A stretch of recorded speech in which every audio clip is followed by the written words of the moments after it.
Você já parou para pensar o que acontece quando a mentira vira lei e a verdade vira crime? Quando o poderoso usa a justiça como ferramenta pessoal e o inocente paga pelo culpado? No sertão do início do século XX, onde a palavra de um homem valia mais que papel assinado, existia algo pior que ser ladrão ou assassino: ser desonrado. E quando a desonra vem das mãos de quem deveria proteger a lei, aí, meu amigo, é que nasce o tipo de inimigo que nem o diabo quer ter pela frente. A história que vou contar hoje aconteceu numa cidadezinha perdida na Caatinga, onde um prefeito achou que podia brincar com a honra alheia para salvar a própria pele. Achou que podia escolher um bode expiatório, enterrar a verdade e seguir a vida como se nada tivesse acontecido. Mas o sertão tem memória longa e paciência curta. E quando você mexe com o homem errado, quando você humilha quem não merecia nenhum olhar torto, você não está só criando um inimigo. Você está acordando uma tempestade que vai varrer sua cidade inteira. Se essa história já está fazendo seu sangue esquentar, deixe seu like, compartilhe com quem precisa ouvir esse causo e se inscreva no canal para não perder nenhuma lenda do nosso sertão. Comente aí embaixo, você acredita que a injustiça sempre cobra seu preço? Então, se ajeite na cadeira, porque hoje eu vou contar como uma mentira covarde transformou um homem honrado no pesadelo mais terrível que uma cidade já enfrentou. E como no final, a justiça chegou montada a cavalo e com o dedo no gatilho.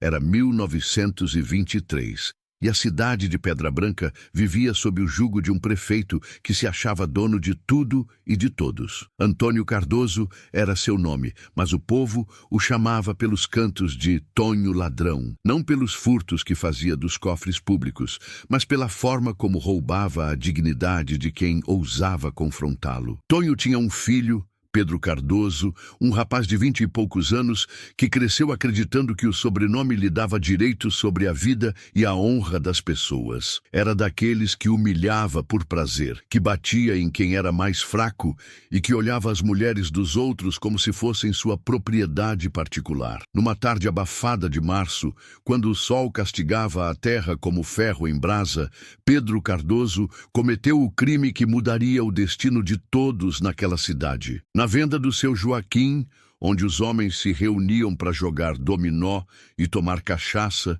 estava Maria das Graças, moça de 17 anos, filha de um pequeno comerciante da região. Maria era conhecida por toda a redondeza, não pela beleza, embora fosse bonita como flor de mandacaru, mas pela bondade que carregava no peito. Cuidava de criança doente, levava comida para os mais necessitados, tinha sempre uma palavra boa para quem precisava. Era o tipo de moça que o sertão respeitava como se fosse santa. Pedro Cardoso havia bebido mais que a conta naquela tarde. O álcool esquentou ainda mais o sangue ruim que já corria em suas veias. Quando viu Maria saindo da venda com uma trouxa de mantimentos para a família, algo se acendeu nele. Não era desejo. Era a sede de poder, a necessidade doentia de mostrar que podia fazer o que quisesse com quem quisesse. Ele a seguiu pela rua de terra batida, entre as casas baixas e os pés de Juazeiro. Maria percebeu que estava sendo seguida, apressou o passo, mas Pedro era mais rápido. A alcançou numa viela escura, entre dois casarões abandonados, longe dos olhos de quem pudesse interferir. O que aconteceu naqueles minutos malditos não preciso descrever em detalhes. Basta dizer que quando Pedro Cardoso saiu daquela viela, deixou para trás mais que uma moça violentada. Deixou uma família destruída, uma comunidade em choque e uma dívida de sangue que o sertão jamais esqueceria. Maria das Graças chegou em casa com o vestido rasgado, os olhos inchados de chorar e a alma partida em pedaços. Contou para o pai, José das Graças, tudo o que havia acontecido. O velho comerciante, homem de bem e de palavra, sentiu o mundo desabar sobre sua cabeça. Não pela vergonha, pois sabia que a filha era vítima não culpada, mas pela certeza de que a justiça jamais chegaria até o filho do prefeito, e estava certo. Quando José das Graças procurou as autoridades, encontrou apenas ouvidos moucos e olhares desviados. O delegado Mariano Silva era compadre de Antônio Cardoso. O promotor público devia favores políticos ao prefeito. Até o juiz da comarca sabia que sua permanência no cargo dependia da boa vontade da família Cardoso. Pedro Cardoso negou tudo, é claro. Disse que estava na casa de uma amiga na hora do crime, uma mentira que todos sabiam ser falsa, mas que ninguém tinha coragem de contestar. A amiga em questão era uma mulher de vida fácil, que dependia da proteção da família para não ser expulsa da cidade. Mas o povo de Pedra Branca não era feito só de covardes. Havia quem visse, quem soubesse, quem não conseguisse engolir aquela injustiça. E quando a pressão popular começou a crescer, quando os sussurros se transformaram em murmúrios e os murmúrios ameaçaram virar gritaria, Antônio Cardoso percebeu que precisava de um bode expiatório, precisava de alguém para pagar pelo crime do filho. Foi então que seus olhos se voltaram para Joaquim Pereira da Silva, conhecido como Quinca do Bode. Joaquim era um homem simples, trabalhador, que criava cabras numa pequena propriedade nos arredores da cidade. Não tinha parentes influentes, não tinha dinheiro para se defender, não tinha padrinhos políticos. Era o que o prefeito precisava, um culpado perfeito. O plano foi simples e covarde. Pedro Cardoso lembrou-se de ter visto um homem suspeito rondando a venda naquela tarde. A descrição batia perfeitamente com Quinca do Bode, moreno, baixo, com uma cicatriz no rosto esquerdo, marca de um acidente com o próprio gado anos atrás. Em 3 dias, a versão oficial estava montada. Joaquim Pereira da Silva era o novo suspeito do crime contra Maria das Graças. Não importava que ele tivesse álibi. Estava vendendo queijo na feira de São João, a 2 léguas de distância, na hora do crime. Não importava que meia dúzia de pessoas pudesse confirmar sua presença lá. Testemunhas podiam se enganar, podiam mentir, podiam ser compradas. O que importava era que o filho do prefeito estava livre da suspeita. E o povo teria alguém para odiar que não fosse da família Cardoso. Na madrugada de uma quinta-feira, quando o galo ainda não havia cantado e a lua minguante mal iluminava as ruas desertas, os homens do delegado Mariano Silva bateram na porta da casa de Joaquim. Ele dormia ao lado da mulher, Luzia, e dos 3 filhos pequenos.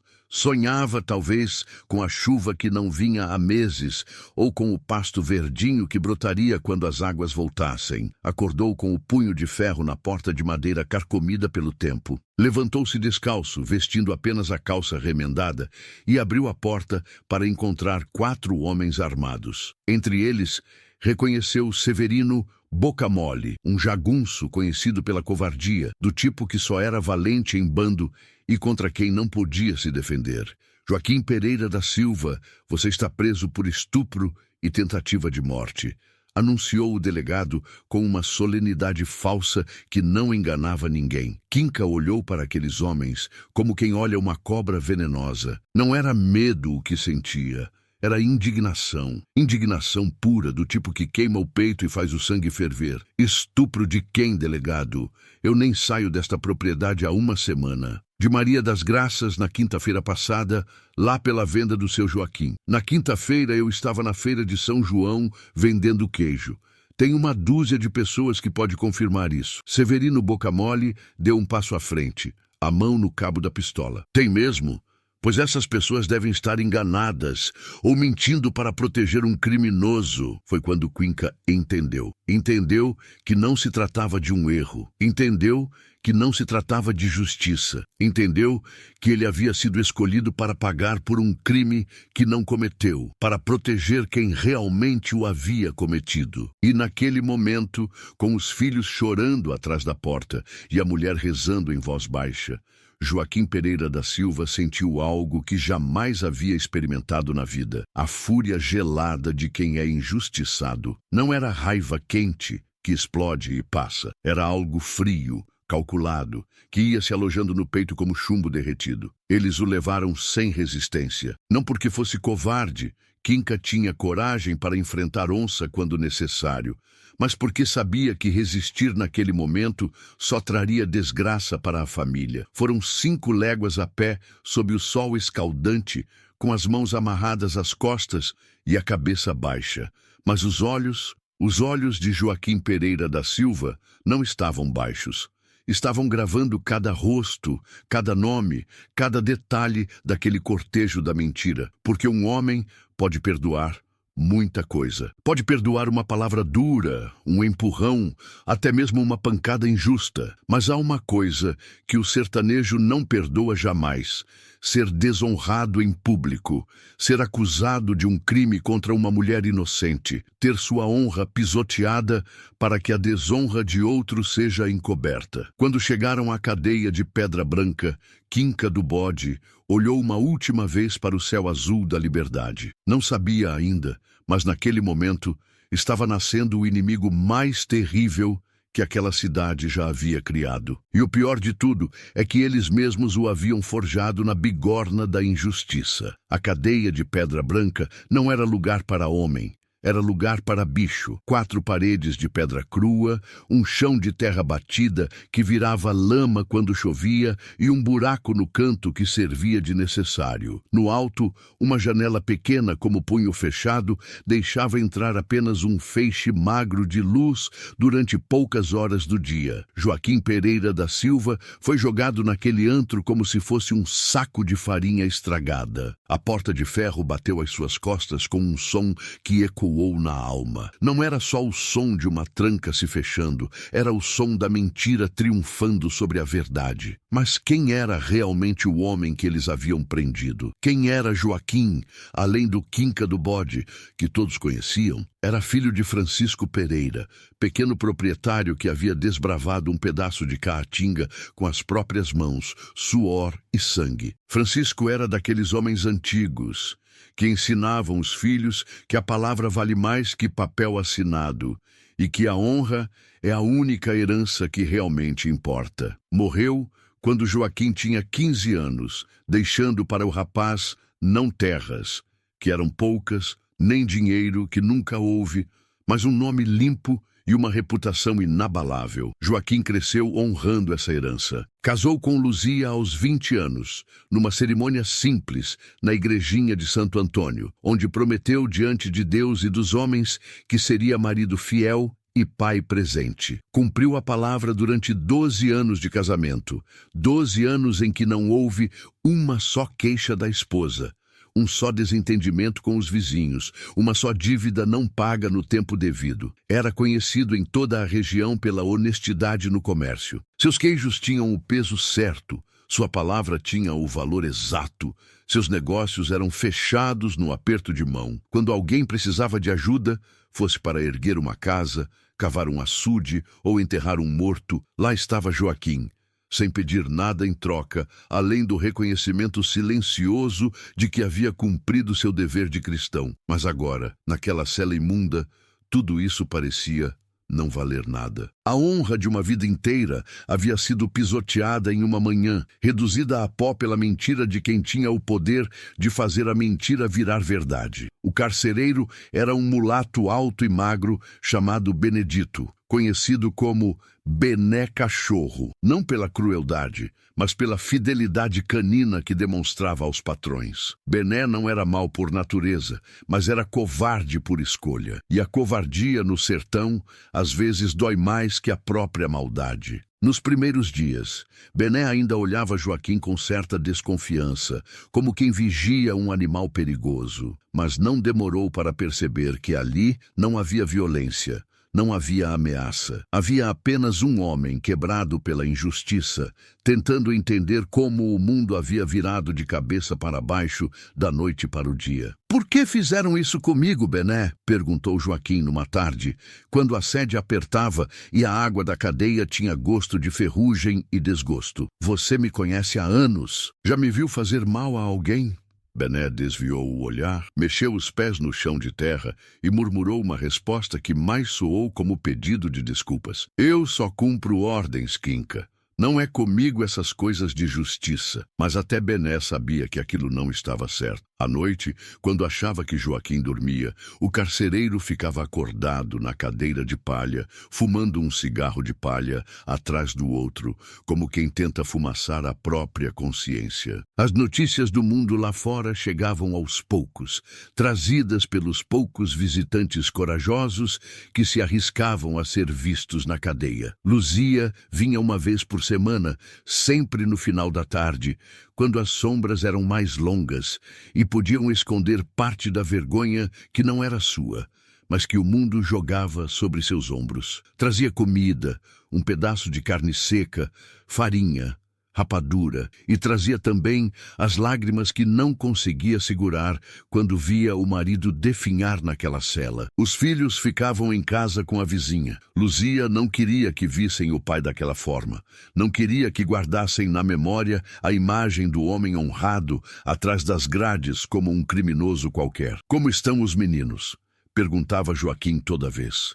E a resposta era sempre a mesma litania de sofrimento. "João pergunta quando você volta. Pedro chora de noite chamando por você. Ana Clara não quer mais brincar. Fica só olhando pela janela esperando ver você chegando." Cada palavra era uma facada no peito de Joaquim, não pela saudade, embora ela doesse como ferida aberta, mas pela consciência de que seus filhos estavam crescendo com a marca da desonra do pai. No sertão, onde o nome da família é patrimônio sagrado, ter um pai preso por estupro era uma mancha que poderia seguir as crianças pelo resto da vida. E o povo? Como reagia o povo de Pedra Branca àquela prisão? O silêncio era ensurdecedor. Não o silêncio da ignorância, mas o silêncio pesado de quem sabe a verdade e não tem coragem de dizê-la. Na feira, quando Luzia aparecia para comprar mantimentos, as conversas morriam. Os homens tiravam o chapéu em sinal de respeito, não ao crime,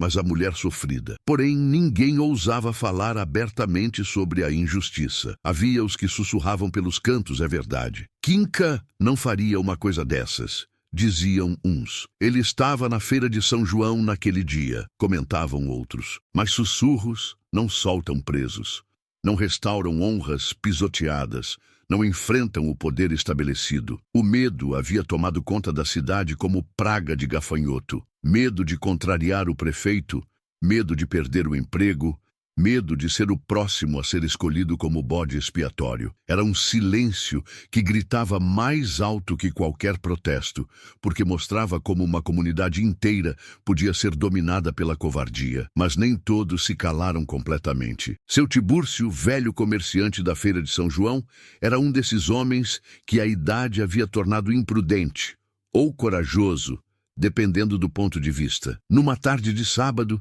chegou até a cadeia com um embrulho de papel pardo nas mãos. "Vim trazer isso para Quinca", disse a Bené, mostrando um pedaço de queijo e um punhado de castanhas. "Você conhece o preso?" perguntou Bené, desconfiado. "Conheço sim, e sei que ele estava na minha feira no dia que dizem que ele fez aquilo. Estava vendendo queijo na barraca do lado da minha. Conversei com ele sobre o preço da farinha." Bené olhou para os lados nervoso. "Seu Tibúrcio, é melhor o senhor não falar dessas coisas. Pode dar problema." "Problema para quem, rapaz? Para quem diz a verdade ou para quem enterrou ela?" Mas até seu Tibúrcio, com toda a sua coragem de velho teimoso, não teve força para levar aquela verdade além dos muros da cadeia. Falou para Bené, falou para Joaquim, falou para mais 2 ou 3 homens de confiança, mas quando se tratava de enfrentar o prefeito Antônio Cardoso, até os mais bravos descobriam que tinham compromissos urgentes em outros lugares. As semanas se arrastaram como ferida infeccionada. Joaquim sentia o corpo definhar, não só pela comida ruim e pela falta de sol, mas pelo veneno da injustiça que corroía por dentro. Seus cabelos, antes pretos como asa de urubu, começaram a ganhar fios brancos. Suas mãos, antes firmes como raiz de aroeira, começaram a tremer quando a raiva apertava o peito. Mas era nos olhos que a mudança mais se notava. Os olhos de Joaquim Pereira da Silva, antes claros e tranquilos como água de cacimba, foram escurecendo dia a dia. Não era tristeza, era algo mais profundo, mais perigoso. Era o olhar de quem estava aprendendo a odiar e aprendendo bem. Durante as noites longas, quando o silêncio da cadeia era quebrado apenas pelos guinchos dos morcegos, Joaquim ficava acordado planejando. Não planos de fuga, isso viria depois. Planos de justiça, planos de cobrança, planos de fazer cada um que havia participado daquela mentira pagar o preço justo pelo que tinha feito.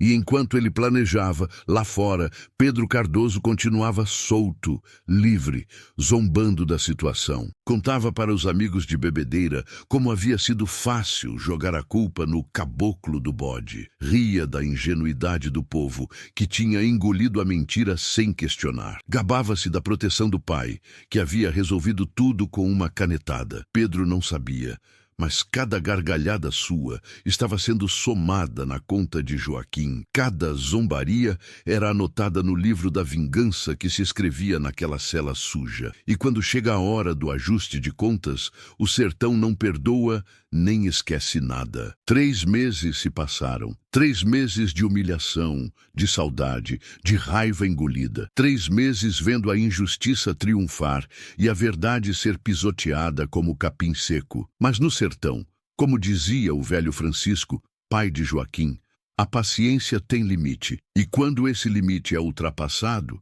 é melhor que os responsáveis estejam preparados para enfrentar a tempestade que eles mesmos criaram, porque tempestade estava chegando, e o nome dela era vingança. Se você está acompanhando essa história e sentindo o sangue ferver pela injustiça, deixe seu like, compartilhe para que mais gente conheça a verdade sobre nosso sertão e se inscreva no canal para não perder os próximos causos. Comente aí, até quando um homem deve aguentar ser humilhado antes de reagir? A libertação não teve estardalhaço. Aconteceu numa madrugada de lua nova, quando a escuridão cobria Pedra Branca como manta preta. Surubim havia planejado tudo, primeiro tratando do carcereiro com uma bolsa de moedas de prata e um olhar que não admitia negociação. Às 2 da manhã, abriu a porta da cela. Joaquim estava acordado. Sabia que seria sua última noite atrás das grades. "Está pronto?" perguntou Surubim. "Nasci pronto",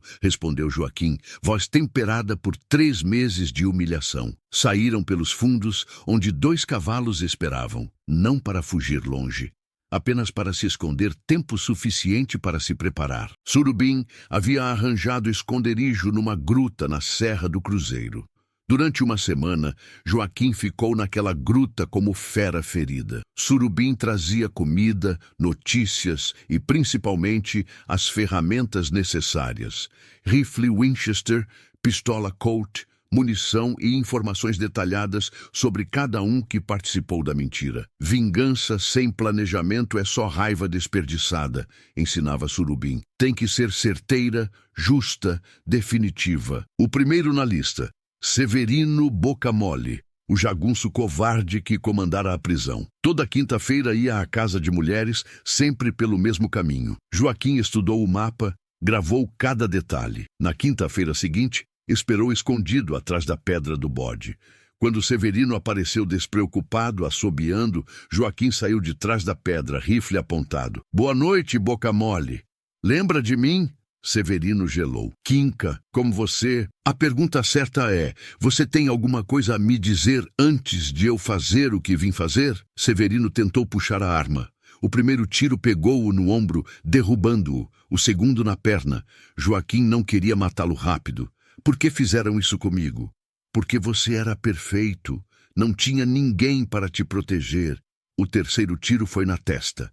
Certeiro, definitivo, silencioso. O segundo era o delegado Mariano Silva, mais esperto, mais cauteloso, mas tinha ponto fraco: o jogo. Toda sexta participava de pôquer na casa de Zé Pequeno. Joaquim entrou disfarçado como mascate, jogou pacientemente por 2 horas. Quando Mariano saiu para urinar no quintal, o seguiu. No escuro, se encontraram face a face. Delegado Mariano Silva, o homem que prendeu um inocente para proteger um culpado. A luta foi breve. Mariano morreu com o pescoço quebrado, arranjado para parecer acidente.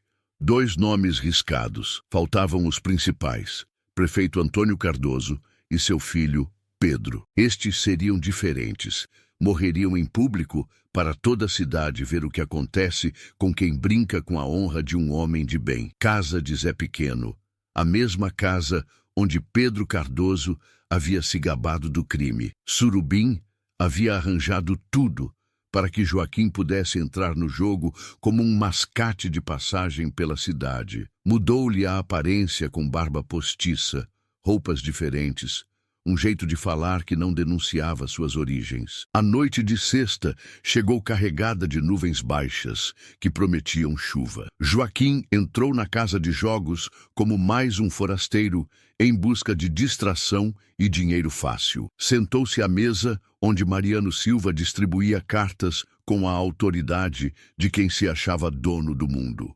Durante 2 horas, Joaquim jogou pacientemente, perdendo algumas mãos, ganhando outras, fazendo-se passar por jogador mediano de sorte comum. Observava Mariano, estudava seus gestos, seus tiques, sua forma de agir quando achava que estava ganhando. Quando o delegado saiu para urinar no quintal dos fundos, Joaquim o seguiu. No escuro, longe dos olhos dos outros jogadores, os 2 homens finalmente se encontraram face a face. Delegado Mariano Silva, disse Joaquim, tirando a barba postiça.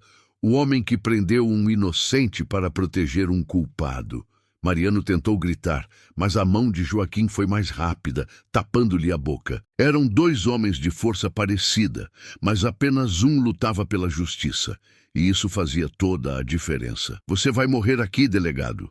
Não porque sou um assassino, mas porque a justiça chegou para cobrar sua conta. A luta foi breve e silenciosa. Quando terminou, Mariano Silva jazia no chão com o pescoço quebrado. Joaquim arrumou o corpo para que parecesse acidente, uma queda infeliz no escuro do quintal. Voltou para dentro da casa, jogou mais algumas mãos para não levantar suspeitas e saiu como havia entrado, despercebido, invisível, inexistente para quem não precisava vê-lo. 2 nomes riscados da lista. Faltavam os principais: o prefeito Antônio Cardoso e seu filho Pedro. Mas estes seriam diferentes.